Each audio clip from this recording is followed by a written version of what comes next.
நம்ம தீபம் ஏற்றுறோம். அக்னி என்றைக்குமே மேல் நோக்கி தான் இருக்கும்.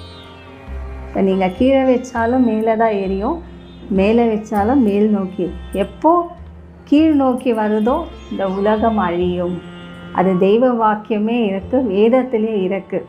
இப்போ அக்னியை நான் ஒரு திரியில் ஏற்றிருக்கேன். இது மேல் நோக்கி இருக்குது. நீங்கள் கீழே வச்சாலும் இது மேல் நோக்கி தான் எரியும்.